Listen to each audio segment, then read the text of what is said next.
So, guten Abend miteinander. Alle, die auch schon am Warten sind und am Zuschauen sind auf YouTube. Wir heißen euch herzlich willkommen zu unserem Podcast in dieser frischen Runde. Genau, und ich heiße nicht nur Robin, sondern auch euch herzlich willkommen zu dem Podcast. Das war einer der besseren von dir heute. Und das sagt viel aus. Vielleicht sehen ihr, die schon am Zuschauen sind, wir haben ein bisschen ein neues Setup.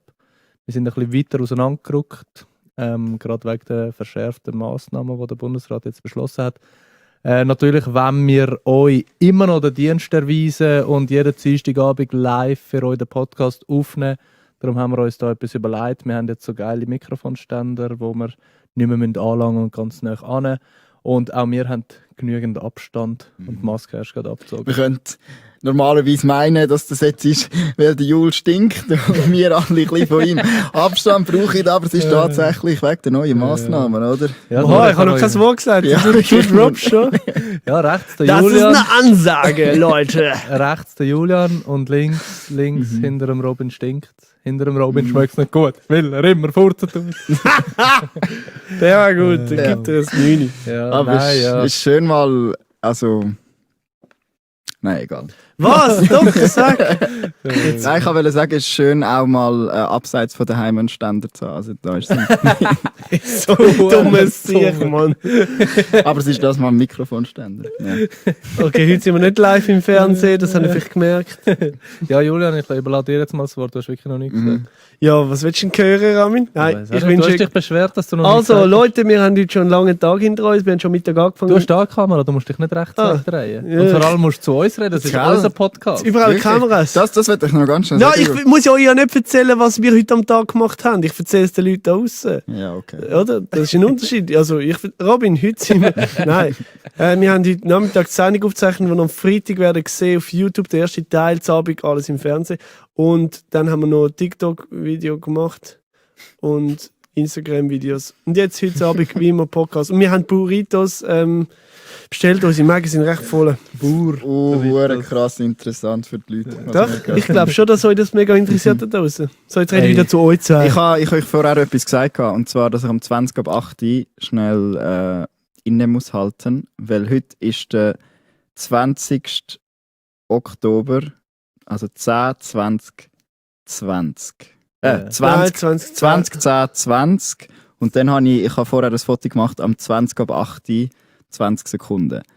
Ja, so aber 20, wo 20, hast du 20? Du hättest eigentlich müssen 20, 10, 20, 20, 10, 20. Und du hast es verhängt, Robin. Ja. Und du hast 10 Minuten gespart. Ab 8, du blödes Okay, aber was machst du jetzt mit dem Moment? Ja, nichts. Ich finde es einfach, ich kann gerne so zahlen. Hast du dir etwas gewünscht? Nein. Weißt du, wo habe ich das letzte Mal, also wo ich das gerne habe? Ich habe beim Autofahren, wenn es eine geile Zahl gibt, dann muss ich das auch immer wieder irgendwie föteln oder irgendetwas. Wow, machen. Wenn du 170 fährst, dann fötelst du. Das ist eine geile Zahl. Ja, ich denke, die Kamera oben rein. Dann kann er am Steuerrad. Aber ich mag mich jetzt... Nein, ich meine... Ich weiß, was du meinst. Ja. Kilometerzahl. Ja. Wenn du das jetzt so sagst, mag ich mich erinnern, 2011 habe ich am 11.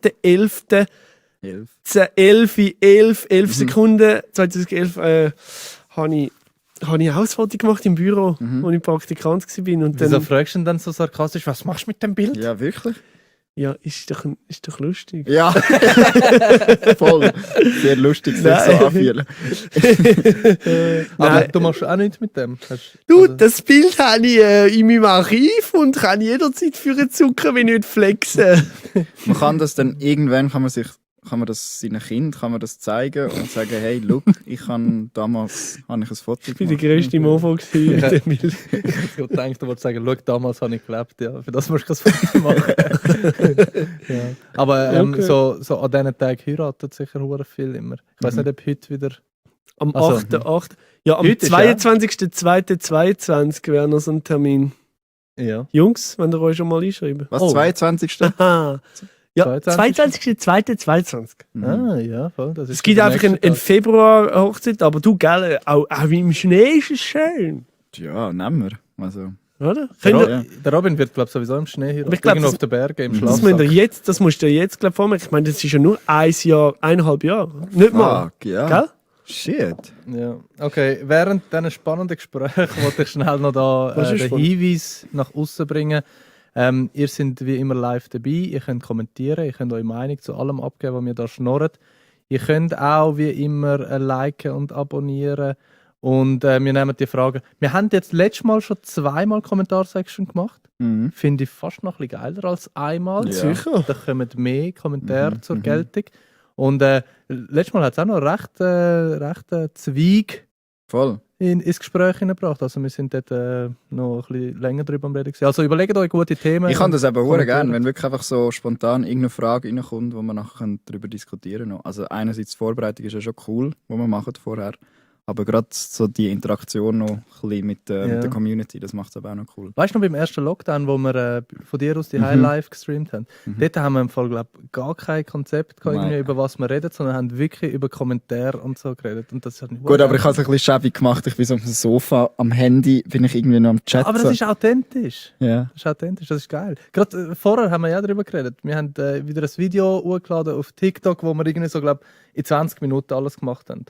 So, Von der Idee zur Umsetzung. ja, genau. Ja. Ist wirklich, und dann haben wir es hochgeladen und das ist jetzt voll am Abgehen. Und Sachen, die wir konzipiert haben und darüber geredet haben und ein geiles Setting gemacht haben und von der Requisite irgendwie noch Verkleidungen geholt haben und so, die laufen nicht. Also man sollte einfach so das, was man selber lustig findet, raushauen. So ist es. Ja. Was findest denn du lustig?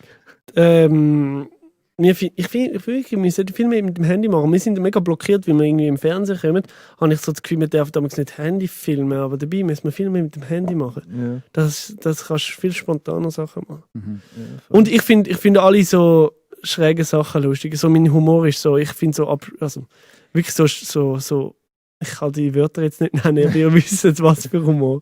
Aber das ist und nein, Nein, Humor. nicht, eben nicht der vulgäre Papi, Gaggi, sondern Leute, die irgendeine Einschränkung haben, Aha. irgendwie nachspielen Ja. oder alte Leute nachspielen. Also das finde ich das Lustigste. Ja. So, wir sind recht viele Leute schon im Chat, habe ich gerade gehört. Wir können anfangen und wir fangen da mit dem Intro. Bringen den Beat zurück. Bring the beat back. Hey, guten Abend, guten Tag, guten Morgen. Egal was es ist, egal wann ihr hört, egal wo ihr hört, ihr seid am einzig wahren Podcast gelandet, was es in der Schweiz gibt. Der 2 am Morgen Podcast. Heute dabei wieder alle drei, Julian, Robin und inklusive mir Ramin. Und wir fangen gerade mit dem heiß begehrten Thema mittlerweile an. Es ist Corona, welch ein Wunder! Was? Ja, Verschärfung der Massnahmen, wir dürfen gar nichts mehr, wir müssen überall Masken anlegen. Du, die Bundesräte die machen einfach, was sie wollen. Hört man noch überall, nicht von mir, aber von anderen. Es ist jetzt wirklich so, wir haben heute den ersten Tag im ganzen SRF-Gebäude müssen Masken anhaben, am Arbeitsplatz, untereinander, in der Gang, nur zum Essen abziehen und wenn wir vor der Kamera sind. Das ist schon ein bisschen strange. Ja, der Robin hat es gut gehabt, er hat nie eine Maske angelegt, weil er immer am Essen war. Meine Strategie für alle da draußen, die nie Maske anhaben, einfach die ganze Zeit essen.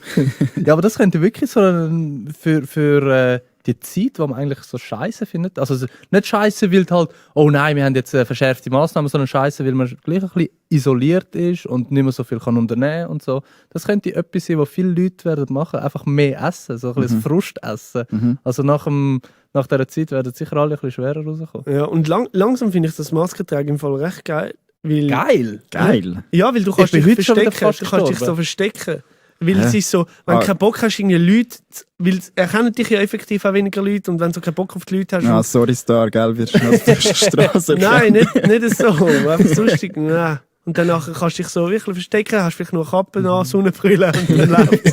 Weißt du, was finde ich geil? Früher, wenn du so jemanden so entfernt kennst und auf der Straße gesehen hast, hast du immer noch so müssen das Maul machen, so dass Ja. hoi oder so. Jetzt musst du das einfach nicht mehr machen unter der Maske und du kannst die Augen nicht irgendwie auf oder so machen. Schaust ihn einfach an und wieder weg. Ja. Was auch noch ein riesiges Thema ist, halt wegen den Clubs. Oder Leute gehen gerne in Clubs und das dürfen sie jetzt auch nicht mehr. Zwar, es hat eine Ausnahme, man kann in den Club gehen, wenn man nur im Sitzen konsumiert.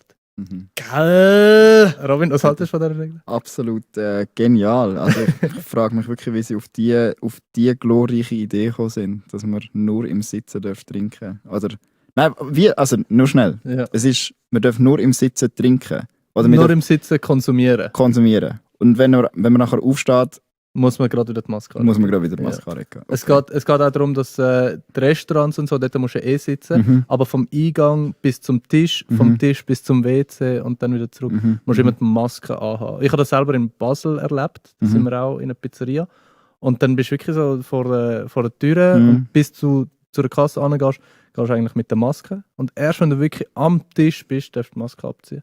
Also heisst, in einem Club, wenn du dancen willst, dann bringt es nichts, wenn du ein Getränk hast. Weil du kannst nicht trinken. Heisst das, oder? Genau, du musst Ausser du irgendwo wirst sitzen. im Sitzen dancen. So. Ja, wirst einen Lapdance machen. Oha! Dann Hey, Stripclubs haben eigentlich gewonnen. Ja, voll. Ja, aber schon strange, ganz ehrlich. Aber es war, glaube ich, so ein Kompromiss-Ding, weil die Clubs und... Ja, Genau. aber der Kompromiss bricht jetzt eigentlich sozusagen allen Clubs wirklich das Knick. Ja, aber nein, sind wir ehrlich. Sie haben am Anfang Clubs geschlossen und dann heisst es von allen Seiten, von den Gewerbern und Gewerkschaftler und was weiß ich, heisst ja, nein, aber das kann man nicht machen, weil wir verdienen kein Geld. Und jetzt muss man halt irgendwann einen Kompromiss finden, dass sich die Leute irgendwie untereinander, also wenn sie so an sich vorbeilaufen oder was weiß ich, dass sie sich nicht anstecken, dann sagt man, ja gut, wenn sie am Tisch sitzen, dann dürfen sie. Und jetzt kommt aber von den Clubs und von den Bars, hey nein, ihr müsst uns jetzt einen gezwungenen Sperrig einfach eine Sperrung verhängen, damit halt nicht dass irgendwie unsere Gewinne wegbleiben. Und das ist wieder so, dass man es niemandem recht machen, egal was du machst, es ist einfach nicht richtig. Ja, Das und ist eben, einfach- die Clubs sind halt leider ein bisschen die schwarze Schafe, weil dort drin passiert ja genau die Übertragungen und die leiden jetzt halt drunter, weil du kannst unmöglich sagen, dort drin darfst du Masken wegnehmen. Und das ist halt einfach blöd. Die Also es Branche ist- ist einfach... Aber gell, die Statistiken zeigen auch, die meisten Ansteckungen die finden daheim unter der Familie statt. Weil das ist ja auch der Fehler gewesen vom BAG, was sie rausgegeben haben, dass die meisten Ansteckungen in den Clubs passieren, aber das stimmt ja nicht. Die meisten passieren halt in der Familie, weil man es irgendwo aufschnappt und dann geht man gerade seine ganze Familie Gut, anstecken. die Frage ist, ob... Ja, okay, was die Wirkung aus ist. Wenn du das dritte daheim bist, das vierte daheim und alle stecken sich an, aber es bleiben nachher alle wieder daheim Quarantäne, ist das immer noch der bessere Fall, als wenn in einem Club 200 Leute nachher angesteckt rauslaufen. Ja, klar. Ja. Aber Obwohl das heisst ja nicht, dass wenn insgesamt- einer angesteckt ist, dass alle nachher angesteckt sind. Das ist ja nur Vorsichtsmaßnahmen, dass wir alle in Ja, Quarantäne sicher. Ja, also ich glaube, jetzt kommt dann bald die Sperrung von den Clubs und Dings. Und das stresst ja vor allem die Jungen. Ich meine, wir Alten, die schon alles erlebt haben, oder? Wir haben von Pistolenschuss, Bombensplitter, alles erlebt. wir brauchen das nicht mehr. Aber viele Junge, für die ist das halt wirklich so eine Freizeitbeschäftigung und auch, also für uns ja auch gewesen, das Wochenende halt dort mit Kollegen verbringen in Clubs. Und das gibt es jetzt halt nicht mehr. Und das löst schon recht viel Frust aus. Kann ich mir auch gut vorstellen und ist auch Verständnis. Weil zum Beispiel in Deutschland haben sie jetzt eine nächtliche Ausgangssperre. Ich weiß nicht, Ab wann? Ab dem 12. ab dem 10, glaube ich. Sogar. Oder 10 oder 12, ich bin mir nicht ganz sicher. Und das ist halt nur mal extrem, wenn du wirklich gar nicht raus darfst gehen. Also klar, jetzt, wenn draussen kälter ist, geht man vielleicht auch nicht mehr so viel raus mit den Kollegen, aber es ist ja gleich auch noch, hey, wo triffst du jetzt deine Leute? Also weißt du, das ist ein fundamentaler Teil vom Jungsein, sage ich mal so, ist, dass du sozialen Kontakt... Ja, so also, Juhus und so, die bleiben auch geschlossen. Das sind ja immer ein Juhu gewesen früher. Also, ich weiß es nicht. Ne. ja. Ein Du schon? Jugendhaus. Nein, ich kann ihn nie dürfen. Dort bin ich noch zu jung gewesen. Und es ist jetzt aber spannend, wo wir nachher gerne auch darüber reden können, ist, dass eine interviewt worden ist vom ZDF, also ist, ich glaube, letzte Woche oder so interviewt worden, jetzt daheim wegen Ausgangssperre, wie sie das fände. Und sie hat nachher auf Kamera, hat sie sich eigentlich, also sie hat gesagt, es schießt sie eigentlich wirklich an, mit anderen Worten. Und ich will ganz schnell vorlesen, was sie gesagt hat. Und sie ist nachher im Internet ist sie zerrissen worden. Für das sie eigentlich gesagt hat, hey, ich habe eigentlich wirklich keinen Bock. Also sie hat gesagt, ich war jetzt seit März nicht mehr feiern. Vorher war ich 3-mal die Woche unterwegs. Das ist traurig. Ich brauche das eigentlich. Darauf bin ich angewiesen und darauf zu verzichten geht mir echt ab. Deswegen wird diese zweite Welle auch so schwierig sein. Deswegen werden auch wieder mehr Partys gefeiert, weil halt so viele das mittlerweile krass vermissen. Und sie ist nachher wirklich im Internet ist sie auseinandergenommen worden. First World Problems, verzicht doch jetzt mal einfach ein bisschen drauf. Hey, das ist genau der Grund, wieso wir jetzt wieder so hoch... Also weißt, es ist wirklich gerade... Jemand hat seine Meinung gesagt und ist komplett auseinandergenommen worden. Also wirklich so komplett... Also, und das ist auch so ein bisschen... Ich finde es hure schwierig in der heutigen Zeit, seine eigene Meinung, erstens mal eine eigene Meinung zu haben, weil es so viele verschiedene Sachen gibt. Also erstmal eine eigene Meinung wirklich zu haben und die nachher auch können zu kommunizieren, ohne dass man irgendwie gerade gehatet wird oder das. Also klar, das muss man ein bisschen ertragen können, aber wenn man wie gerade eigentlich sie wird wirklich jetzt voll gehatet und das finde ich halt es gibt so wie eine akzeptierte Meinung in der Gesellschaft Genau. und alles, was nicht in die Richtung geht, ist einfach so, ey, chill's mal und du musst doch nicht bla bla bla und bla bla bla. Und das ist schon schade, ja. Ja. Aber andersrum finde ich jetzt, also weißt du, es hat ja jeder irgendwie so seinen Alltag oder wie er es gestaltet. Und die Leute, die es halt nicht so machen, ich gehe nicht dreimal in der Woche go feiern irgendwo oder an einer Party. Und darum ist für mich nicht verständlich. Ich kann es verstehen, dass sie das vermisst, aber für mich ist es so, ja, easy. Also weißt du, ich habe es jetzt auch in dieser Lockdown-Zeit, in der ersten, die wir hatten, merkt ihr, man sagt immer so, in der ersten Lockdown-Zeit. Dort habe ich es auch nicht vermisst, aber also jedem das eine. Ich verstehe es völlig, dass sie wegen dem irgendwie so ein bisschen ins Loch geht und ein bisschen mental auch so. Also ist jetzt die Frage, eben, wie fest gehört in Ausgang gehen, Party machen, wie fest gehört das sozusagen dazu, zu einer funktionierenden, gesunden Gesellschaft? Also weißt du, es ist immer einfach zu sagen, ja, verzichte doch jetzt mal drauf, aber man verzichtet schon auf andere Sachen oder es werden eingeschränkt. Und dann ist wie die Frage, okay, sozusagen, weil sozusagen, was soll ich jetzt sagen? Ja, ich weiß, was du meinst. Also es ist schon so, es gibt Leute, die werden 18 das Jahr und ich weiss noch, wenn ich 18 geworden bin oder 16 oder so, das ist richtig geil gewesen und wenn du jetzt das nicht kannst feiern oder eingeschränkt, dann schieße ich das schon ein bisschen an. Und auch, ich habe das Gefühl, das gehört dazu, weil ich kenne mich selber, bei mir hat es brutal dazu gehört, Partyleben, Ausgang, mit euch auch, ihr wisst, was wir gemacht haben. Auf jeden Fall, kommt ein bisschen darauf an, wie sie es jetzt da im Video gesagt hat. Wir wissen nicht, wie sie es gesagt hat. Und wenn sie sagt, ich brauche das unbedingt, dann tönt das halt dann gerade schon so, ja, chill mal. Ja, klar, es ist ein bisschen egoistisch, das ist klar. Und dann denkst du, ja, brauchen tust du es wirklich nicht. Wenn wir ganz von der Grundbedürfnispyramide würden ausgehen. Aber es ist ja, in unserer Gesellschaft kann man sagen, okay, das gehört zum Grundstock von Unterhaltung. Wie du zum Beispiel deinen Musikunterricht brauchst, wie du einen Sportverein brauchst, wie du Familienfeste brauchst du eben auch mal deinen Space mit Kollegen. Und wo kannst du das am besten machen? Okay, Homeparty oder im Ausgang in einer Bar oder im Club. Und das gehört schon dazu, dass es anschießt als junge Person. Und als junge Person, ich bin ganz ehrlich, mit 20 habe ich auch nicht viel grosse Sorgen, politisch, wirtschaftlich oder so etwas gehabt, sondern einfach, ich habe gelebt. Ja, klar, aber man kann einerseits sagen, okay, hey, chill's mal, also finde ich auch.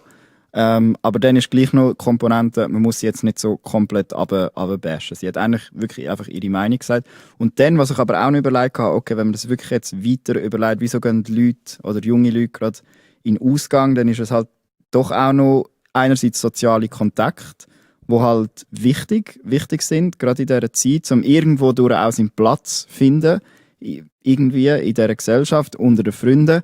Und ich glaube auch, das darf man nicht unterschätzen, ist so ein bisschen rausgehen und auf andere Leute, auf neue Leute treffen und durch das auch wieder so ein bisschen seine Stellung irgendwo in der Gesellschaft, wo auch immer man ist, so zum Finden. Also es hilft so ein bisschen als Orientierung und auch so ein bisschen das gesehen werden wird oftmals irgendwie so schlecht gemacht, aber ich finde es trotzdem psychologisch macht es gleich noch etwas mit einem, dass man das kann und rausgehen und seinen Platz ein bisschen in der Gesellschaft kann finden. Und das ist jetzt halt weg. Also weißt, tiefergehend, glaube ich, ist noch eine weitere Komponente dazu, als einfach go Party. Also ich finde auch, hey, einfach dich abschießen und go Dings. Also das auf das kannst du wirklich verzichten, aber wenn es um die sozialen Kontakte geht, das Ausbauen und so, voll, das verstanden. Genau, und ganz viel passiert so.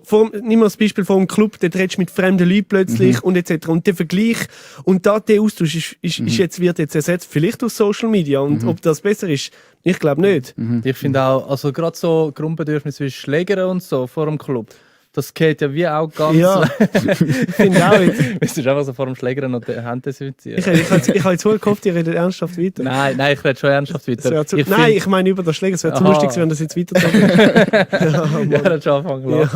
Ja. Nein, ich finde auch, also ich habe auch schon mit euch sicher auch schon darüber geredet, dass so die soziale Umfeld, je nachdem was es ist, das prägt auch den Charakter. Also du kannst eigentlich den Charakter so umstellen, wie du eigentlich dich mit anderen Leuten umgehst. Und das fehlt natürlich dann schon, wenn du nicht weißt, mit welchen Leuten jetzt du da hängst. Ich weiß gar nicht, was ich kann sagen. Aber ich Aber mach noch einfach weiter. ja, ich wollte nochmal schnell auf deinen Punkt zurück. Ich einfach meinen Punkt noch schnell durchsetzen. Das mit Social Media. Genau, das wird jetzt der Fokus, wird jetzt viel mehr auf Social Media gelegt. Also du kannst eigentlich nur noch andere Leute oder andere dir nicht bekannte Leute sehen über Social Media und dann vergleichst du halt nur dort und dort siehst du nur das, was sie halt zeigen wollen. Dann siehst du nicht einfach die Person, sondern die Person zeigt dir das, was sie will. Ich zeige nur das Beste von dem, das Beste von dem und das Beste von dem und dann siehst du auch nur das. Dann hast du das Gefühl, oh shit, bei dieser Person läuft es hure im Leben, ich bin völlig hinten drin, ich kann weder das noch das noch das, was mache ich falsch? Und das beschleunigt die ganze Abwärtsspirale irgendwie auch, dass man sich irgendwie noch einsamer fühlt, wenn man jetzt sagen wir mal, es würde nochmal ein Lockdown kommen, wir dürften keine Leute mehr sehen. Und dann verschanzt man sich halt daheim und es ist es ist eine Studie herausgekommen, dass Einsamkeit ist sozusagen gesundheitsgefährdender, als wenn man eine Packung Zigaretten pro Tag raucht. Also es ist wirklich, es macht auch viel aus, wenn man keinen sozialen Kontakt hat. Und über diese Folgen, finde ich, wird wie auch zu wenig, weißt du, wie Ja, geredet. safe. Ja, Und das spielt halt eben, das spielt auch in die ganze Sache rein mit Club schließen. Also es spielt mega viel in das rein. Irgendwie sozialer Kontakt ist halt einfach wirklich wichtig. Ja. Und Also ich finde, vorher hat der Philipp noch gesagt, das ist wie so ein, also das Feiern oder Partys, Ausgang in dem Sinn, hat wie so als Ventil auch geholfen, durch die Woche zu kommen, wenn man eine scheiß Woche hat, wenn man zu viel schafft, wenn man zu viel Druck hat, kann man einfach mal loslassen und etwas machen. Was könnte man als Ventil jetzt in dieser Zeit, die jetzt kommt, mit diesen verschärften Massnahmen, was könnte man dort? Weil, eben, es sind ab 16 Personen, also bis 15 Personen darf man sich in Familie treffen und sonst muss man halt die Massnahmen einhalten. Und das ist nachher wieder nicht das Gleiche. Also klar, du kannst dann mehr Leute treffen, aber es ist wieder nicht das Gleiche.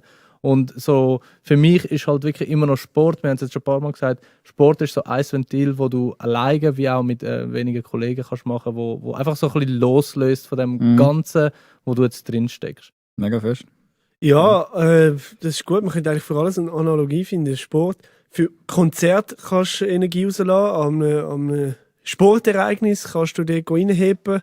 Leute treffen kannst du auch nicht jetzt oder wieder nicht mehr. Du kannst eigentlich nur Ego-Sachen machen. Ego-Sport, Ego-Musik, Ego in die Natur gehen.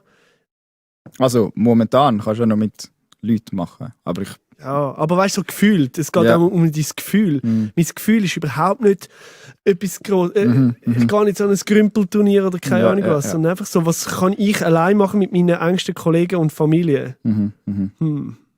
Ja, das ist, also das wird wahrscheinlich, habe ich das Gefühl, im Moment ist es ja, eben wenn man sich genau überlegt, man darf gleich noch mit 15 oder mit 14 anderen Leuten ohne Massnahmen müssen einzuhalten, Abstandsregeln oder Masken, darf man sich trotzdem noch treffen und erst dann muss man irgendwie Kontakt Dann kannst du haben. immerhin noch mit der Cousinseite von der Schwester von deinem Vater, von deiner Urcousine ein Treffen machen. Ja, mit meiner halben Familie kann ich mich noch treffen.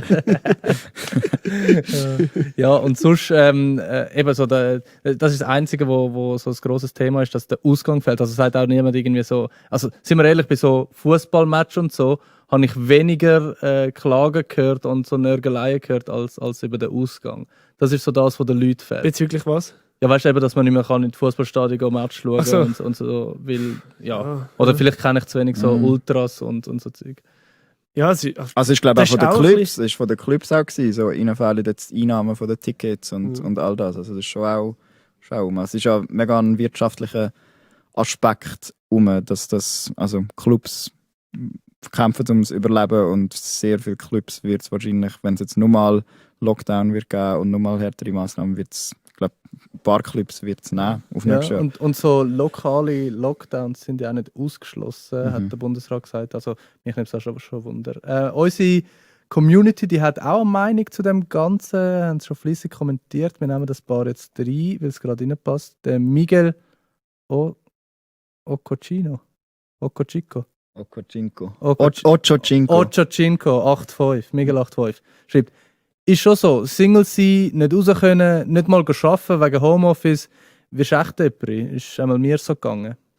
Er hat recht. Also eben Homeoffice wird überall empfohlen. Das heisst, auch die paar Tage, wo du das Gefühl gehabt hast, du triffst deine Arbeitskollegen, musst jetzt auch die Heim verbringen. Ich finde ganz ehrlich Homeoffice auch nicht geil. Weil es ist für mich immer so ein Abstand gewesen von die Heim, dass du kannst sagen, arbeiten tue ich da und die Heim bin ich da. Und jetzt vermischt sich das Ganze wie so untereinander. Oder was habt ihr das Gefühl, Homeoffice? Ich finde es bei klaren Aufgaben finde ich es besser die aber wenn es gerade irgendwie Sachen sind zum Brainstormen, zum irgendwie mit den Leuten über etwas diskutieren oder so, finde ich es mega mühsam über irgendwelche Zoom, Teams, Skype, was auch immer. Das müssen, du hast irgendwie immer noch ein bisschen eine Verzögerung und du bist nicht wirklich drin. Also es ist so. Ja, absolut. Also ich finde einfach, in einem Büro arbeiten ist so wichtig, weil das macht ein Drittel von deiner Lebenszeit aus. Und es gibt so viele Storys, die du mit den Arbeitskollegen und Kolleginnen erlebst, wo du erzählst und dann gehst du Abend feiern. Das ist so wichtig. Und das wird bald wieder. Buenos Nachos aus unserer Community schreibt, die Menschen, die den Ausgang wirklich brauchen, sind Musikerinnen und Musiker, Künstlerinnen und Künstler. Ich als Musikerin bin darauf angewiesen, dass ich auftreten in den Clubs und meinen Unterhalt verdiene. Genau, das haben, also mega gut, das haben wir voll jetzt außer Acht gelassen. Die ganzen Kulturschaffenden, also Musikerinnen, aber auch Kabarettistinnen, DJs auch, also das ist auch, die haben es schon schwierig und ist jetzt quasi, was mache ich jetzt? Also es ist halt. Ja, und schon im ersten Lockdown hat man ja sowieso ein bisschen gemerkt, man kann wie so versuchen, auf neue Wege irgendetwas zu verdienen in dem Sinn oder neue Content zu produzieren. Und dann kommt man halt auf die Idee mit Livestreams oder dann produziert man für etwas anderes einen Content und so weiter. Aber das ist bei weitem nicht das Gleiche, weil so, ich glaube, das Main Business liegt darin, dass du deine Auftritte vorbereitest, dass du live etwas kannst machen und dann natürlich auch von den Einnahmen lebst und das fällt natürlich alles weg. Ich frage mich auch so im so Theaterleute, die können ja auch keinen Auftritt in dem Sinne mehr machen. Ich habe jetzt schon wieder gehört, dass Sachen schon abgesagt sind, obwohl man eigentlich mit Schutzkonzept dürfte machen. Ist vielleicht auch irgendwie der Anschiss von diesen Lokalen da, das Ganze aufzusetzen. In dem Theater, wo ich war, bei der Merli, bin ich in Stanz, wenn ich mal ein Jahr gespielt habe, die haben jetzt, die zeigen von den letzten 25 Jahren oder so, zeigen sie so viele Filmaufnahmen, weil sie haben einen Vertrag mit dem Haus, dass sie jedes Jahr von Mitte September bis Mitte November haben sie das bucht. Also das ist wie ihrem Vertrag. Das heisst, sie müssen jetzt die Plätze verkaufen und normalerweise haben sie bei einer Auslastung von 90% über die ganze Saison, über die 2 Monate, sind sie eigentlich auf 0.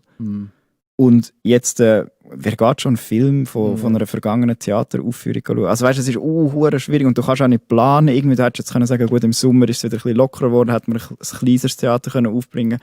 Aber jetzt mit der neuen, also es ist so alles auch so unsicher und das macht einfach auch so viel mit den Leuten, weil es so unsicher ist. Hey, wie lange geht das noch? Langt mein Geld noch? Hey, halte ich es noch aus? 2 Wochen jetzt niemand gesehen. Also weißt, es sind alles so mega viele Sachen und dann kommen neue Zahlen da rein und das Land hat jetzt irgendwie die Massnahmen verschärft. Kommt das jetzt auch bei uns? Also es ist mega viel, so Unsicherheiten, Angst, wo einfach sehr viel auch mit den Leuten macht. Also. Das ist, glaube ich, das Schlimmste, wenn du nicht weißt, was als nächstes kommt und dir einfach so ausmalen musst, welche Szenarien du vorausplanen sollst, damit das irgendwie klappt für die nächste Zeit. Ja, die Leute haben einfach so hart keinen Bock mehr. Und mich nimmt es Wunder, wie lange das geht, weil irgendwann schwappt das ja völlig über. Irgendwann brechen gewisse Leute völlig durch. Ja. Und jetzt hat es sich noch recht in Grenzen gehalten in der Schweiz. Alles in allem. Wir haben Demos gehabt, aber okay. Aber irgendwann muss sich die Leute völlig durchdrehen. Also ja, es wird sich irgendein Dings stellen. Was machen wir? Was meint ihr, wie lange geht das noch? Also, Ja, der Winter geht das noch einfach so. Danke. sagst du? Ja. Ja, jetzt haben wir halt immunschwache Phase. Ist immer im Herbst. Kommt immer. Und jetzt noch zusätzlich. Und dann heisst es, dass wir im 21. erste wie sagen wir dem? Stoff langsam sollte auf dem Markt. Ja, eben, das sind auch wieder Spekulationen. Ja, Du voll. kannst ja null auf Und das ob die funktionieren. Ja, voll. Also es ist so. Also irgendwann müssen wir ja eben lernen umgehen mit dem. Also wir sind sprachlos, man merkt es. Du weißt es vielleicht, du bist doch Was? der russische forschen? Да, я думаю, что не очень хороший Stoff. Er hat gesagt, im 21 kommt es fix. Да. Also was der Impfstoff? Nein, er kommt im 21 Ah, fix.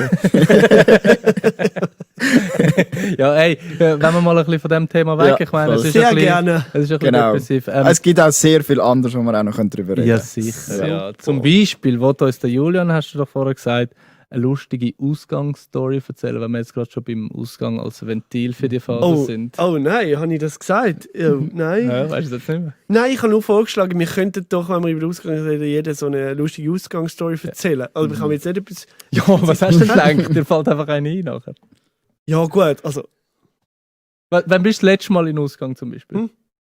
Ja, letztes Jahr. Letztes Jahr? Letztes Jahr. Mit mir? Wahrscheinlich. Ist das letzte Mal gewesen? Wahrscheinlich. Ja, nein, an Silvester, muss ich sagen. Ist wahrscheinlich meine letzte Party gewesen. Jetzt, Silvester? Also 19 auf 2020? Ja. Ah ja? Ja. Ah. Sind die da? Sind Wieso tust du jetzt so überrascht? Ja, weil ich das nicht mehr gewusst habe. das ist das, was ich noch Jahr weiss, weil es ist schon geil. Wir haben Dort, wo so, du zu den Leuten heim bist? nein, das ist vor zwei Ah, eben, Jahren. das Wir meine ich. haben eine Motto-Party gehabt, so 20er-Jahre-Style. Und es haben sich alle so verkleidet wie in den 20er-Jahren und so ein bisschen Oldschool-Party gemacht. Das ist wirklich, das ist die letzte Party, die ich weiss, ist recht. Aber ich weiss noch alles. Ja. Ja. Aha, das ist jetzt nicht eine lustige Nein, Ausgangsstory. ich habe nicht gesagt, Riese- ich habe das als Vorschlag vorgebracht, wir könnten uns etwas überlegen, aber ich habe mir nichts überlegt. Also es gibt sicher lustige... Zum Beispiel, du hast mal den Daumen versprochen im Ausgang, das wäre eine lustige Story. Ja, aber Ja, das ist aber schon deine so. Hä? Story. Also jetzt muss deine Story kommen, nicht meine. Ja. Ja. Ja, das ist halt Ja. ein bisschen... Also schau, Ja, ich apropos, überlege mal, den nicht Ja. weiter. also apropos Ausgang, Wissenschaftler haben herausgefunden, nachdem wir ihnen den Ausgang gezeigt haben, oder? Den hast du Hey, lange den höre ich etwa 1000 Mal, wir finden ihn immer noch lustig. Der ist wirklich gut. Ja, hey, ja, easy, wenn wir keine Ausgangsstory... Ja, wir müssen es jetzt auch nicht erzwingen. Ja, oder wir müssen so. sicher nicht erzwingen, wenn keine Ich Ausgangsstory- wüsste Ja, jetzt, so welche weiss nur ich noch- gerade kenne. So Also, spontan.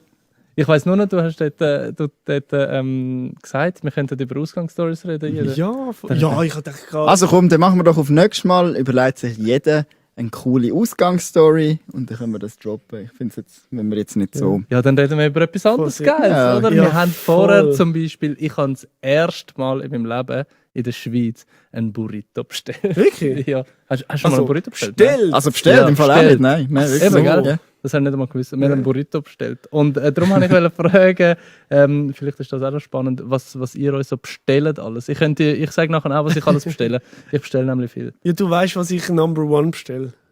Ja, Pizza, Salami. Nein, Nein, also, was? nein, Pizza Fungi. Ach, Das ist meine Number One. Wie oft, das nehme ich jetzt Wunder, Und wie oft in der Woche bestellt ihr Essen? Das im mich jetzt Fall fragen. nicht so oft. Nicht so. Ich Nein, sage, ich bestelle vielleicht auf den Monat vielleicht 4-mal? 3-mal. Okay. ich 1,5 Mal. Ja. Das heisst- Nein, okay, also der Dienstag habe ich es nicht mitgerechnet. Okay. Am Dienstag bestellen wir ja fast immer. Ja. Mhm. Privat bestelle ich noch 3-mal. Wir stellen etwa einmal im Monat. Einmal im Monat, ja. Voll. Nein, nicht mehr so oft wie aber ich hatte mal eine Phase gehabt, wo ich hure lang mega oft immer Pizza bestellt habe, weil ich so bis mega spät irgendwie Wann ist das gewesen? Jetzt, vor 2 Jahren oder okay, so. ja. Also, einfach so, ey, ich koche ja wirklich nicht so gern. Also du kannst es Und- einfach nicht, sagen wir so. Okay, ich kann es nicht. Und nein, wirklich etwas, wo ich so, und dann zu Abend um 10 Uhr so, wow, ich habe noch gar nichts gegessen.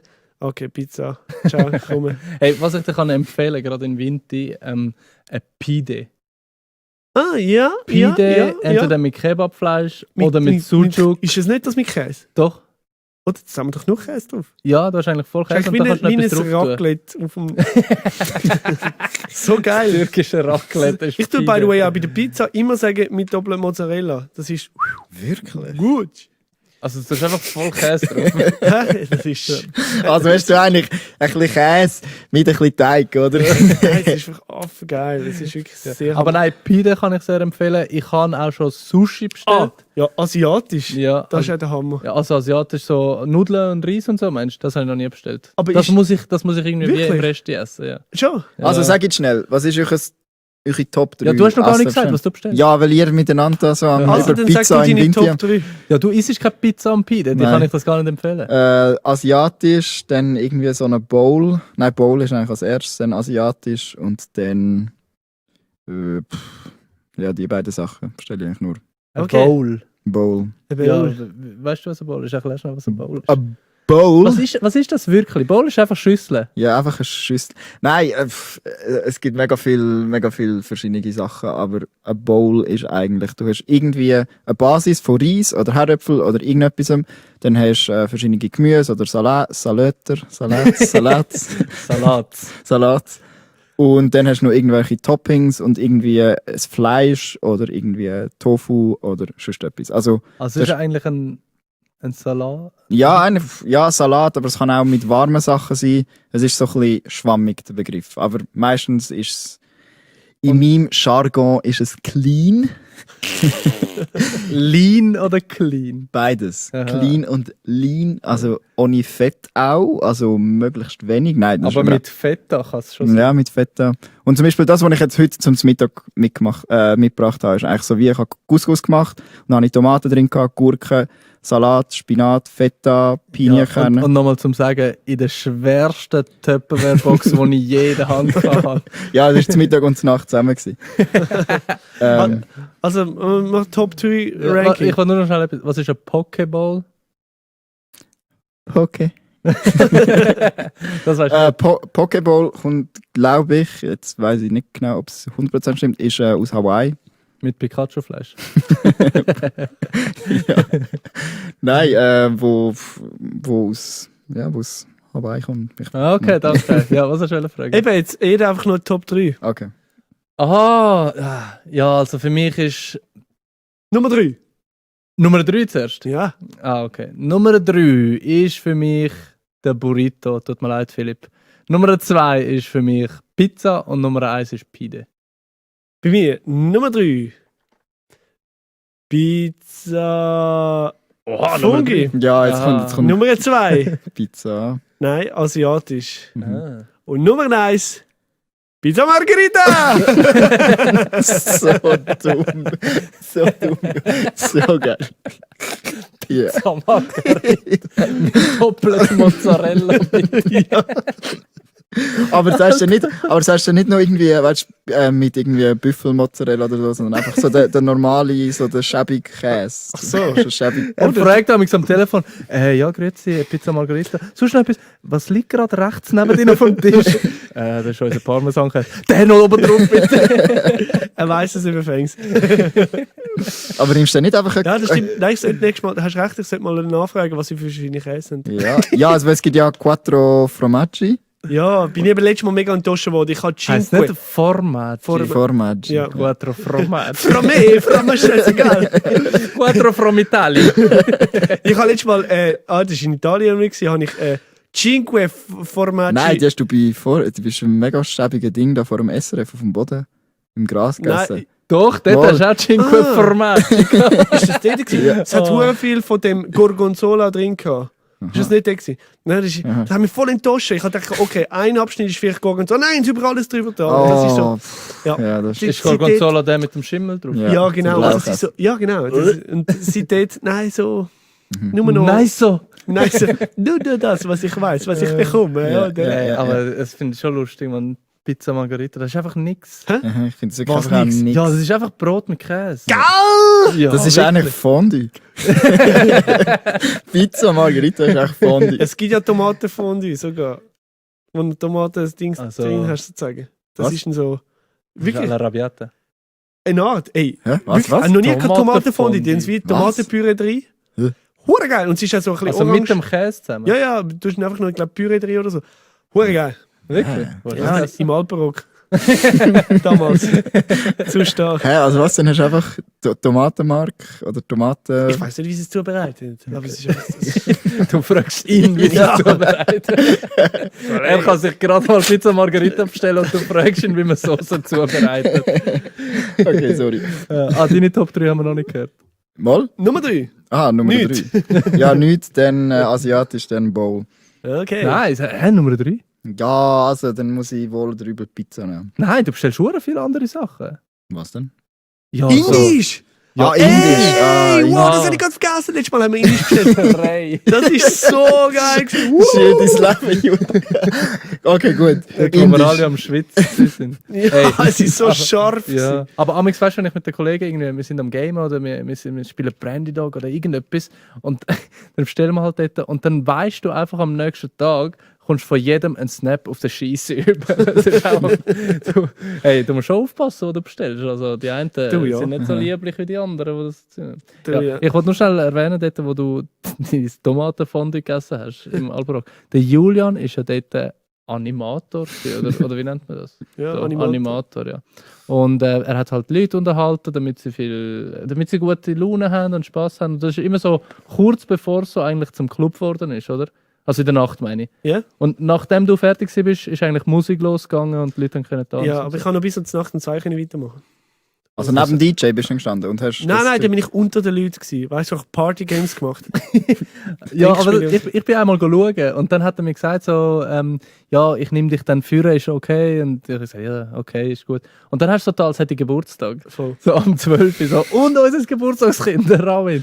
Und Games sind irgendwie gewesen, macht 10 Liegestütze. Also genau, du hast einen grossen Würfel bekommen und pro Augenzahl, also fürs 1 hast du irgendwie 10 Liegestütze machen, fürs 2 hast du 3 Nattelnummern holen, fürs Ja. 3 hast du ein Lied singen Ja, und so. Gott. Ja. Dann hat er können würfeln und was hast du machen? Liegestütze, gell? Ich musste Liegestütze müssen machen, dann habe ich irgendwie Kleiderstücke oder so habe ich müssen holen, glaube und das hat es niemand gegeben. Und dann habe ich noch Dann etwas hast du können singen. singen, ja. Ja, und dann habe ich Gotthard gesungen. Ja, aber die Girls sind hure beeindruckt gewesen auf der Bühne von dir. Das hast du Ja. gar nicht gecheckt. Die Girls, die mit uns dort sind. Nein! Das sind unsere Kolleginnen. Nein, andere eben. Aha. Oh. Aha. Aber die hast du gar nicht gecheckt. Die so, oh, der hat ja noch gut können sein. Der Robin will ich gerne noch schnell fragen. Hast du mal so etwas gemacht, oder die Leute hast du mich so unterhalten, außer jetzt DJ? Ja, doch ein paar Mal. Ich habe wirklich ganz... Wann war das? Als ich etwa 10 war, habe ich die Emmette bei mir in der Mehrzweckhalle. Haben wir Das so- ist in Nidwalden. Ja, in Nidwalden. 1200 Leute, die dort wohnen. Haben wir wie so eine Abendunterhaltung müssen machen. Und ich habe dort so konzipiert, dass wir wie ein Wetten, das machen. Mhm. Und ich habe dort moderiert und ich war irgendwie 10 oder 11 gewesen. Und das hat mir hure Spass gemacht. Und es ist lustig, dass du jetzt das fragst. Das ist so mein erster Kontakt irgendwie gewesen, mit so irgendwie Leuten unterhalten, so moderieren. Ich bin mega nervös gewesen. Und nachher irgendwie bin ich dort auf dieser Bühne gewesen. Es sind wirklich etwa so 500 Leute oder so gewesen. Also wirklich halb Emmet ist so dort gewesen. Und ich bin nachher eine Zeit lang wie dort so bekannt gewesen als so der Wetten-das-Moderator. Und ganz selten würde ich wie noch Hast du jetzt schon lange Haare gehabt? ja, gell. Nein. Und das war so das erste Mal, gewesen, wo ich Leute unterhalten musste. Und es hat mir uren Spass gemacht. Wieso hast du das nicht weitergeführt? Hey, ich weiss es nicht. Jetzt. Ja, nachher hast du doch den Auftritt gehabt, wo voll in die Hose gegangen bist an der Diplomfeier. Ja. Gut, dort habe ich es aber nicht müssen unterhalten. Also mal. Du warst has- DJ gewesen, das ist deine Party. Nein, Nein, er hat doch schade, müssen den Vorstand präsentieren. Aha, ja. Fachschaft, ja. Alumni. Richtig übel. Ja, aber das habe ich habe in der Abendunterhaltung vom Turnverein habe ich das erste Mal dort mitgemacht in dieser Sketchgruppe. Weißt du, so zwischen den Auftritten von diesen verschiedenen Reigen gibt es immer so kleine Sketches. Und ich habe wer hätte es gedacht, einen schwarzen Geist spielen. Was? Aber es ist schon gut angekommen. Ja, also Schon lustig. ich bin nicht schwarz gewesen, weil es ein schwarzer Mensch war, der gestorben ist, sondern weil ich beim Servelabröteln eingeschlafen bin und verbrannt. Was? Es sind immer die geilsten Storys an der Abend Das ist unterhalten. wirklich verdammt lustig. Und ich habe so, weißt du, es hat doch ein Zeitchen mal so, hat's die Heelys gegeben. Ja. Die Schuhe, die hinten so Replika haben, die sind hure im Trend gewesen. Und da habe ich eben die gehabt und mit denen bin ich so über die Bühne gefloatet. So als Geist. Das Oh, ist schon noch recht geil gewesen, muss ich sagen. So geil. Ja, und der Juli ist immer geschaut bei meinen Abendunterhaltungen. Ja, Nefti, Mann. Nafty forever. Ja, Ja. nachher haben sie am die Bühne freigegeben, hast du tanzen gehen. Ja, am Schluss kommt immer so eine geile Dorfband, die irgendwie etwas spielt. Und das sind immer so die Eltern von den Kindern, die dort in der Riege sind, gehen dann tanzen. Das war das Beste gewesen. Ja, So, Philipp, jetzt muss ich schnell nach hinten fragen. Oh. Ja, ich habe dich jetzt im Fall gar nicht verstanden. Aha, ja, stimmt. Wir gehen nachher nochmal in die Kommentare, aber wir haben ja letztes Mal eingeführt die neue Rubrik von uns, wo wir nicht irgendwie mit einem Namen bezeichnet haben, sondern einfach gesagt haben, wir nehmen etwas mit oder wir haben etwas mitgenommen. Und ich habe vorher eben gehört, wir können das Intro, das ach so gute Intro, das wir letztes Mal so improvisiert haben, nicht reinschneiden. Das heisst, wir müssen ein neues Intro machen. Julian, willst du uns einen Beat geben? Bring the beat. Wir haben etwas mitgenommen. Ja. Der Julian, der Robin, der Ramin. Ja. Wir haben etwas mitgenommen. So, willkommen, da sind wir zurück bei «Wir haben etwas mitgenommen» mit dem Julian, mit dem Robin und mit dem Ramin. Wir fangen heute an mit dem Julian. Er hat uns ein Geschichtchen mitgenommen über etwas Altertümliches. Ja, und zwar war es jetzt so. Das Jahr wollte wir wollten auf Paris gehen, das ist leider ins Wasser gefallen. Zum Glück aber nicht du, gell? Ich werde jetzt nass. Gell? Ja, da habe ich mir überlegt, du, Paris ist Spanisch Stadt. Ja, ist wirklich, nein, -2. Ja, dort will ich wieder an, also gehen wir wieder an. Und Paris, habe ich mir überlegt, ja, Wahrzeichen von Paris, der Eiffelturm. Was hat es eigentlich mit dem auf sich? Weiss jemand von euch, wann der Eiffelturm gebaut wurde?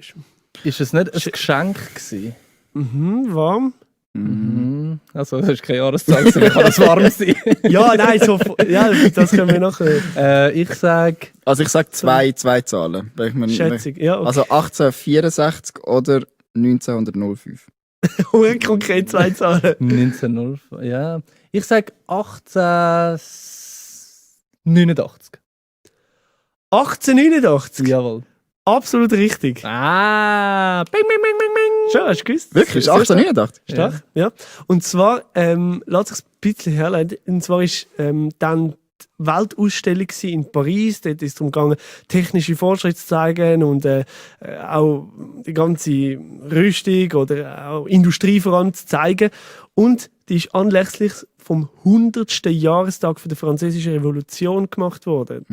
Nach 1789, 1889. Ja. Und dann hat man ein unglaublich gigantisches Wahrzeichen erschaffen als Eingangstor zu dieser Ausstellung. Ah, das ist eigentlich nur ein Tor. Also sozusagen, das ist eigentlich ein Anziehungs- und Aussichtspunkt für die Weltausstellung und, gemacht worden. Ist damals das weltgrösste Gebäude gewesen, das höchste Gebäude auf der ganzen Welt. Das ist eigentlich wegen dem gemacht. Und es hat dann auch noch Nachahmer gegeben, es hat dann die Engländer das nachbauen. In Las Vegas hat es im Fall auch einen Eiffelturm. Ah ja, genau, stimmt. Aber einen kleinen. Ein Herr Watkin hat in London auch einen Turm bauen, der etwa 360 Meter hätte sollen werden, aber der ist dann 1907 abgebrochen worden, etwa 50 Meter ist er höher geworden, weil es keine finanziellen Mittel hatten und es ist einfach in die Hose gegangen.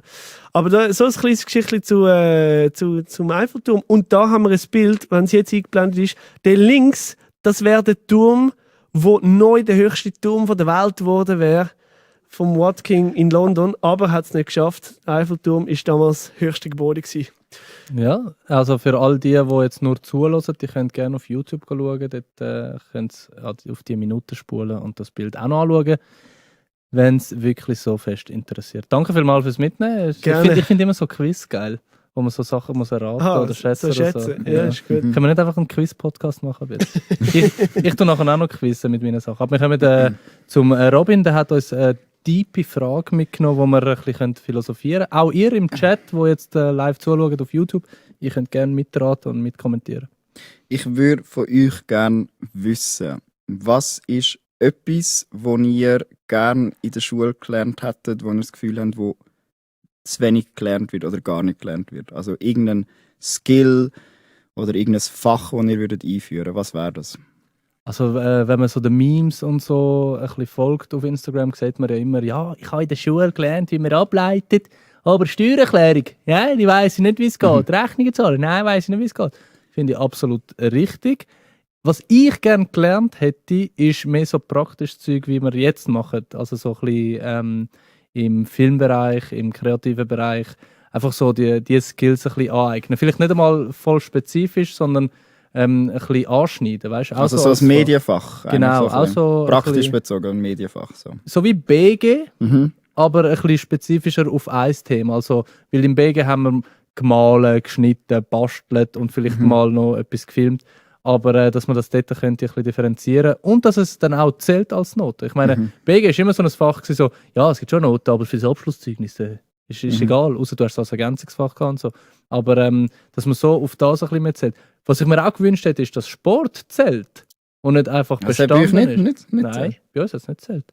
Hat es bei dir zählt? Ja. Ah gut, du hast Sport studiert. Aber Nein, in der vorher Schule. auch. Vorher auch, ja. Ah schon? Ja. Ja, das hat bei uns aber leider nicht zählt. Ah, krass. Das hätte ich geil gefunden. Weil die einen sind halt rein so lernerisch und so intelligenzmäßig nicht ganz auf der Höhe, aber dafür ist es mega sportlich. Darum finde ich das System in den USA hure geil. Wenn du dort halt sportlich begabt bist, wirst du hure gefördert. In dem, wo du halt gut bist. Ja. Und nicht einfach so einen Durchschnitt sagen und so, alle müssen jetzt in dem gut sein, damit sie einen guten Abschluss haben, sondern du bist in dem gut, dann fördern wir das, der Rest wird bei dir weniger gewichtet. Bei dir ist Physik hure gut, easy, dann fördern wir das und dafür Sport weniger gewichtet. Das hätte ich mir gewünscht. Also nicht spezifisch ein Skill zum Lernen, sondern dass so die einzelnen Talente gefördert werden. Ja. Ich finde, es wird Naturwissenschaft gelernt, es werden Sprachen gelernt, es werden Sachen gelernt, die einem beruflich weiterbringen können. Aber was in den letzten Jahren halt aufgekommen ist der Umgang mit Social Media, wo in der Schule nicht gelernt wird. Das ist alles private Basis. Aber was bestimmt dann den ganzen Tag von jungen Leuten, von 10-Jährigen, von 12-, 15-Jährigen? Es ist ihres Handy, es ist Social Media, es ist Instagram, TikTok, YouTube, Snapchat und es wird null gelernt in der Schule, wie sie damit umgehen sollen. Und es sind ja jetzt bereits Statistiken da, wo sagen, dass es einen rechten Impact auf die Entwicklung hat, auf auch das Denken und den Konsum und den Vergleich. Wie kannst du das handeln? Das wird nie gelernt und ich finde, dort sollte man irgendein Fach haben oder irgendein Modul, wo den Leuten auch irgendwie einen gesellschaftlichen Aspekt oder irgendwie aufzeigt. Nicht technisch, wie man Social Media führt, sondern wie funktioniert das auf übergeordneter Ebene. Dass sie auch verstehen, wie die Zusammenhänge sind und dass sie auch, es geht ein bisschen Richtung Psychologie, wie sie damit umgehen sollten. Finde ich sehr spannend. So ein bisschen mehr Social Media kommt, aber es ist auch so ein bisschen Medien kommt. Auch wie geht man mit irgendwie Medien um? Wie kann man, weil viel einfach auch, man ist im Social Media, man ist in seiner Bubble. Wie kann man irgendwie zum Beispiel auch andere, keine Ahnung, also es geht dann auch irgendwie um Meinungen, Umgang mit anderen Leuten, Mobbing, Cybermobbing, all das. Das fand ich sehr spannend. Das war mega, mega cool. Ja. Was ist denn bei dir? Also du, wo die Frage gestellt hast, was hättest du gerne gelernt? Hey, verschiedene Sachen. Ich finde das eine, wo ich mir mehr gewünscht hätte, ist so persönliche Finanzen. Also Steuererklärung ist das eine, aber wirklich so, hey, was das heisst, irgendwie so ein bisschen haushaltsbudgetmässig, so ein bisschen im Budgetplan aufstellen, was das heisst, irgendwie sparen, was gibt es da für Möglichkeiten? Also es ist irgendwie so, also muss man vielleicht nicht als ganzes Fach machen, aber vielleicht so auch als Modul oder so.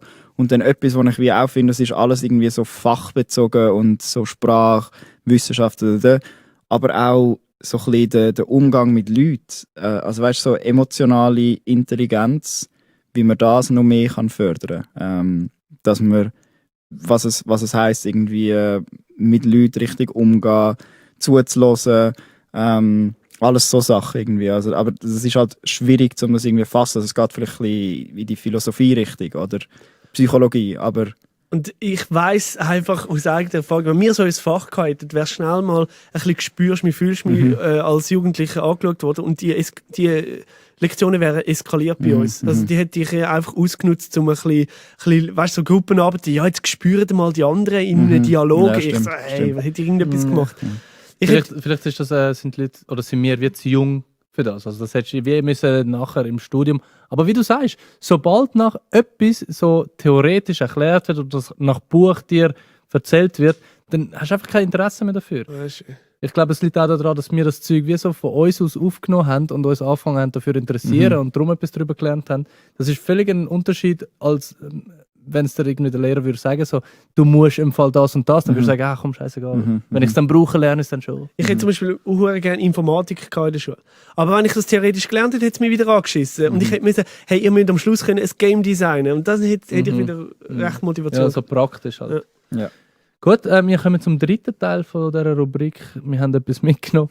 Und zwar ist es, ich habe 3 Wörter wieder mitgenommen. Das sind 3 schweizerdeutsche Wörter, die man vielleicht noch nicht gehört hat. Und ich würde gerne von euch wissen, ob ihr es kennt und vielleicht könnt ihr es erraten. Das erste ist nicht so schwer. Das erste ist Gräubschi. Ah, das Für ist so beim Spütschki. Ich habe gesehen, das sind so Grübli beim Lachen, so Lachfältchen. Ja, es kommt aus dem Kanton Bern, das Wort Gräubschi. Und der Robin ist absolut richtig. Jawohl! Es ist Bütschki vom Äpfel. Wie sagst du Bütschki? Äpfelbitschki.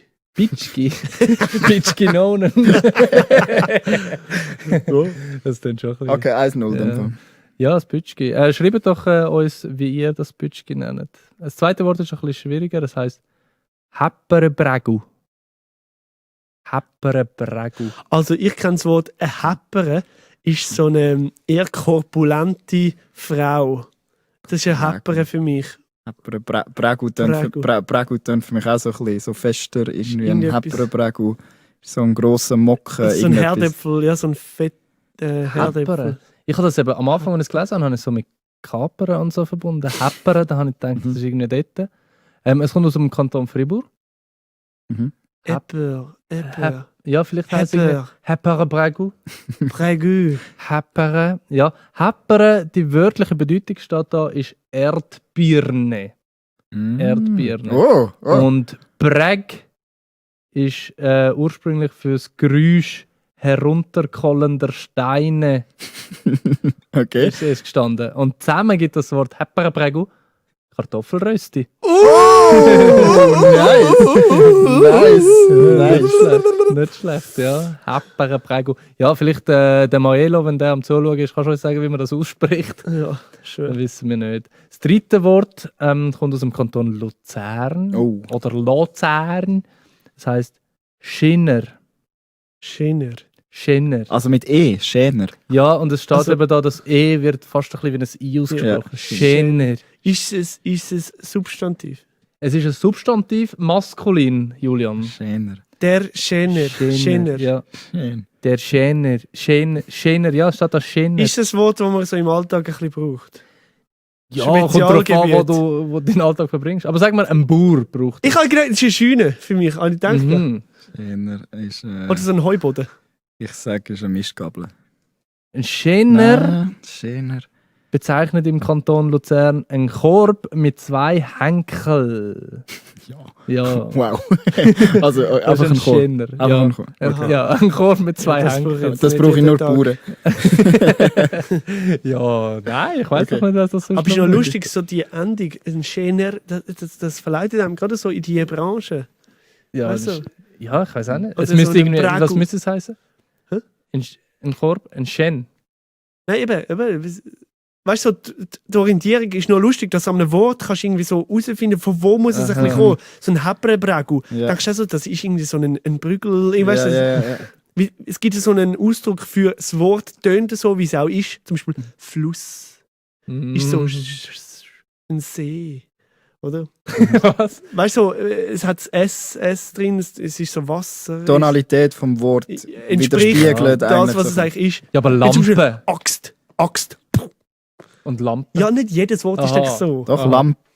Und dann geht das Licht an. Stuhl. Weißt du nicht, welches Stuhl ich meine? Vielleicht meine ich. Stuhlgang. Okay. Stuhl. Flur. Ja, okay, es kommt nicht mehr gescheit raus. Hey, wir kommen nochmal zu den Kommentaren. Und zwar schreibt der. Kann man das jemand vorlesen? Ich sehe es im Fall nicht. was er schreibt. Duploniniven. Duplan in Even. Er schreibt Hammertisch. Ja, was jetzt? Hammer oder Tisch? Ich glaube, einfach ein Werkzeug. Nein, hey, Tisch. danke. Das ist der Tisch aus unserem Studio, wo wir auch unsere Das ist Sendung Der, aufzeichnen. den ich immer vor Ja, mir aber habe auf dem jetzt- Sofa. Ja. So ein. Ja, nein, schau, du musst weiterlesen. Er schreibt gerade noch, der Alttisch finde ich schöner. Ah, ist das der gleiche? Ah ja, das ist der gleiche. Ah, okay. Ja, der alte ist halt ein bisschen höher gewesen und wir haben gedacht, mit diesen Stil passt das so easy. Ja, danke vielmals fürs optische für die Kritik. Andrea schreibt den nächsten Kommentar, der Julian ist einfach zu lang für den Stuhl. So wie der dort sitzt, muss er daheim sicher gerade seine Rückenstreckmaschine. Wieso weißt du, dass ich die Maschine habe? Aha, weil wir nicht etwa 1000-mal darüber geredet haben in der Sendung. Aber du hockst wirklich wie ein Prägu dort. Ja, es ist wirklich Wie ein schlimm. Hepper-Bregu. Das ist im Fall wirklich, wenn man eher, ich bin nicht so groß, aber wenn man grösser ist, ist es so mühsam. Alle Spiegel, alle Tische, alle Stühle, musst dich überall bucken, Mann. Ja. Das ist nicht geil. Sorry, dass ich dich unterbreche. Schon gut, ich bin fertig Ja, gewesen. ist sehr spannend. Heisi, der Legend. Auf den Kommentar habe ich gewartet, das ist super.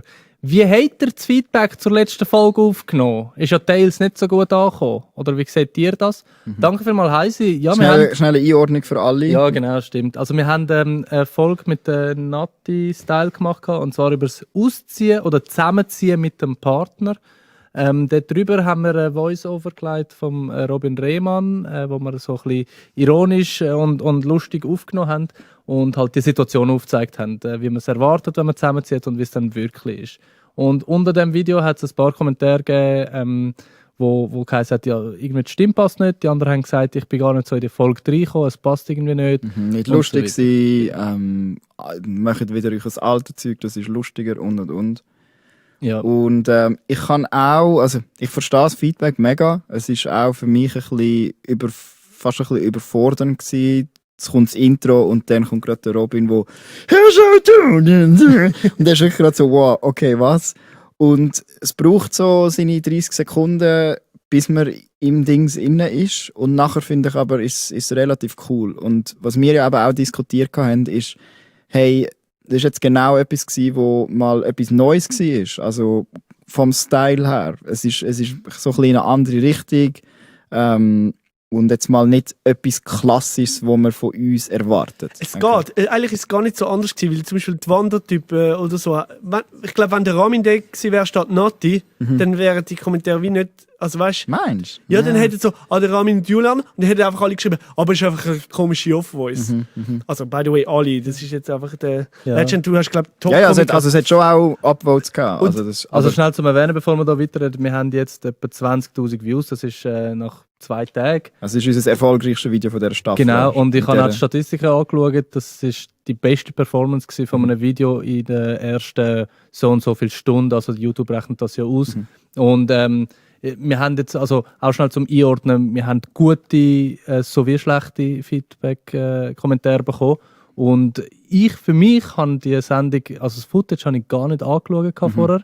Ihr seid ja auf dem Dreh gewesen, ich habe noch etwas anderem gearbeitet. Und dann ist das erste Mal kurz vor dem Upload gesehen, bevor es hochgeladen worden ist.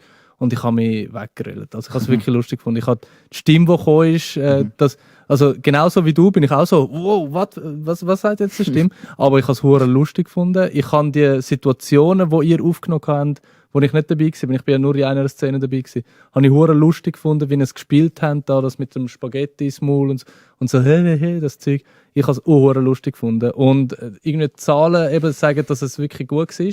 Und unsere in der Community sind sie ein bisschen so gespaltener Meinung.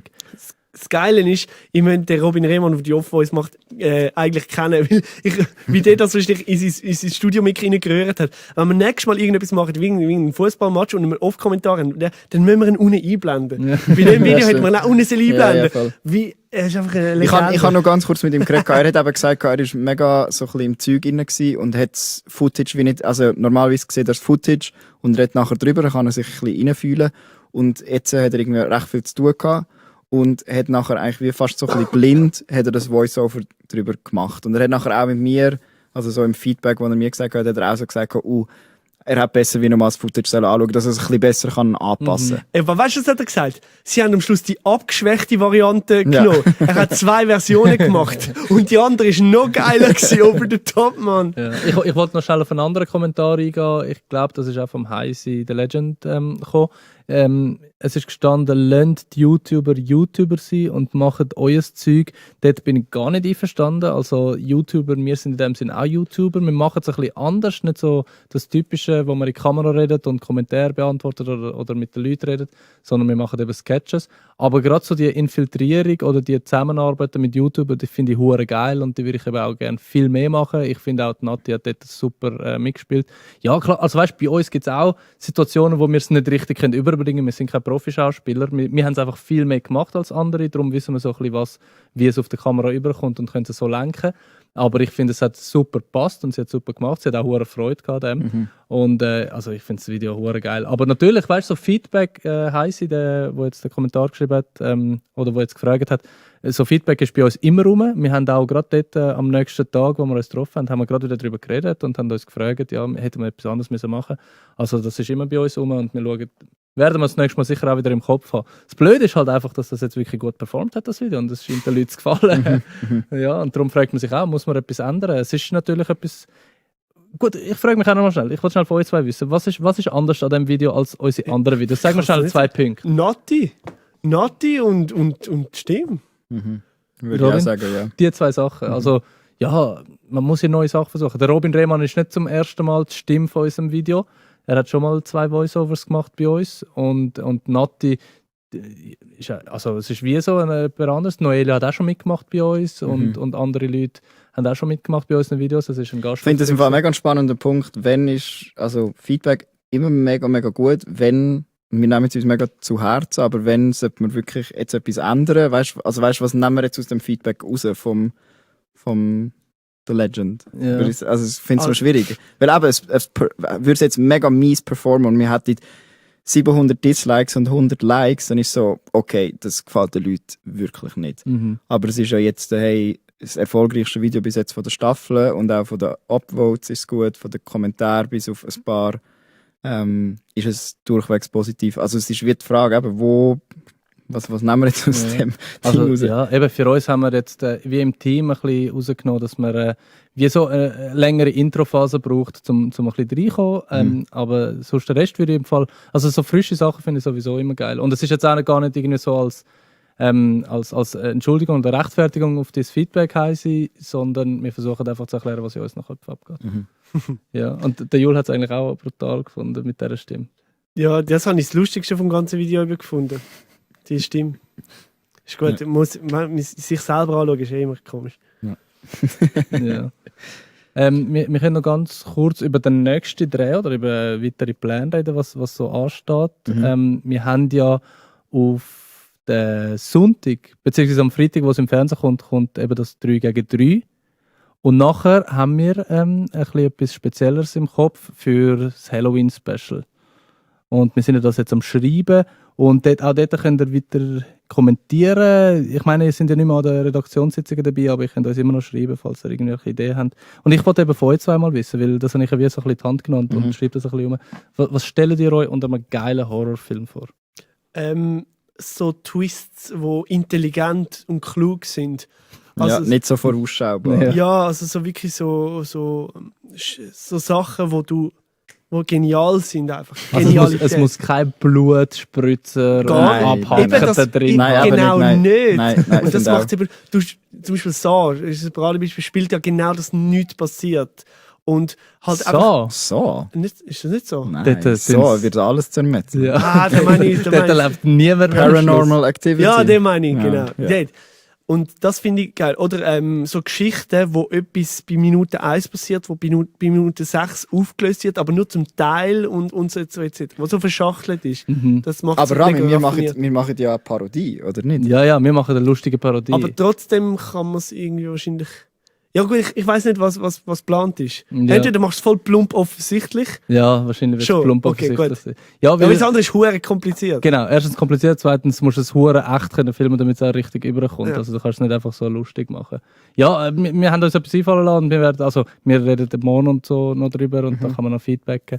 Aber das wird so unser Halloween-Special, wo wir wieder mal etwas ein bisschen anders filmen. Aber eben auch dort, es wird wieder ein bisschen anders sein und da soll man sich jetzt überraschen lassen. Ich frage noch mal hinterher, Philipp, müssen wir da noch ein bisschen mehr reden oder lange das schon? Wir sind in der Zeit. Das ist der 2 Uhr morgen Podcast. Mit dem Julian, mit dem Robin, mit dem Ramin. Julian, auf was können sich die Leute freuen in dieser Folge? Scheiße nochmal. Hör auf mit dieser Frage. Ich vergesse alles. Kopf, jetzt Robin übernehmen. Warte, ich muss mir etwas ausdenken. Ist nicht so schlimm, das schneiden wir das Leute raus. können sich über Warte, ich ausbreiten. frage dich nochmal, dann bist du noch da. Das ist der 2 Uhr morgen Podcast. Danke fürs Reinhören. Robin, auf was können sich die Leute freuen in dieser Folge? Wir reden seit langem mal wieder über die aktuelle Situation mit Corona und wie wichtig oder eben unwichtig oder eben doch wichtig, dass Ausgang und sozialer Kontakt in dieser Zeit ist. Jul? Es gibt wieder spannende Wörter zum Mitröteln, die der Ami mitgebracht hat. Bleibt dran. Und hört unbedingt auch rein, damit ihr unsere Top 3 Liste von Bestellungen, was Essen angeht, gehört. Das alles in dieser Folge. Danke vielmals fürs Zuhören. Das war schon wieder von der 22. Folge von unserem Podcast, der Stabszahl. Nehmt euch nach dem Podcast einen kleinen, kurzen und hört auch das nächste Mal wieder rein. Danke vielmals, folgt uns auf YouTube. Ciao, ciao. Ciao. Bring the beat back. I got a